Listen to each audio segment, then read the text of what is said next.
soo dhawaada asxaabta wadan walba waxa uu leeyahay xabsiyo ama jeelal lagu ciqaabo dadka dambiyada galay ama khilaafay sharciga balse waa kuwa ciqaabkoodu aad u daran yahay laakiin maanta waxaan ku sheegayaa shanta xabsi ee adduunka ugu xorriyada badan oo aad u malaynayso inaad tahay mid jooga gurigiisa oo kale ku soo dhawow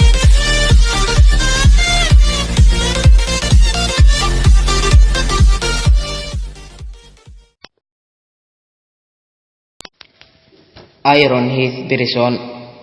waa mid kamid ah xabsiyada ugu caansan adduunka waxa uu leeyahay sharci ah in familka la siiyo qol u gooni ah inta ugu badanna waa marka ay haystaan cunug ama ay ku dhaxdalaan xabsiga dhexdiisa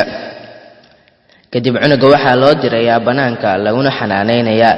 balse Archies Prison Spain waa mid ka duwan taasi waxa uu leeyahay sharci ah in cunuga ay hooyada haysan karto ilaa iyo inta uu ka gaaray da ahaan 3 sano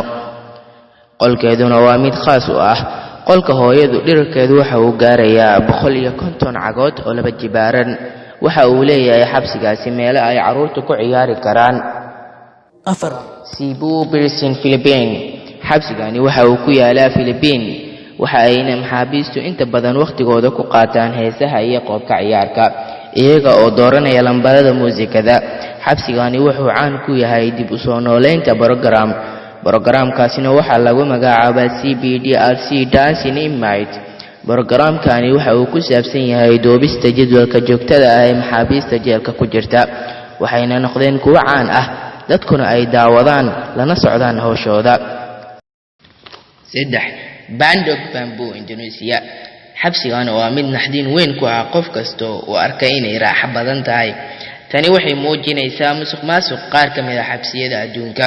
tusaale ahaan dumarka waxa lagu xukumaa laaluush ama sawir inay bixiyaan laakiin sawirka ayaa ku muujinaya inay ku qaadanayso dhamaadka isbuuca qaboojiye iyo mashiin Astor Prison Norway xabsigani waa mid aad u qurux badan waxaana uu ka mid yahay xabsiyada adduunka ugu waaweyn waxaana uu ku yaalaa Norway isla markaana waxa uu yahay xabsi nabadgelyadiisu aad u yar tahay xabsigani waxa uu gudihiisu ka kooban yahay aqal alwaaxa maxaabiistu waxay ka shaqeeyaan beero sidoo kale waxa la siiyay dabacsanaan kala duwan waqti bilaash ah iyo inay ciyaari karaan ciyaar walba ay doonaan sida tenniska fardafuulka skiimka iyo malay dawashada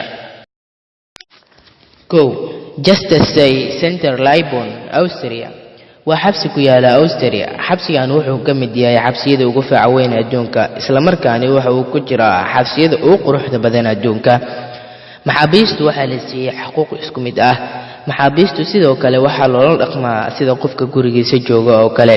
waxa ay helaan xuquuqda aadanaha oo buuxda waxa la xushmeeyaa qof walba oo meesha jooga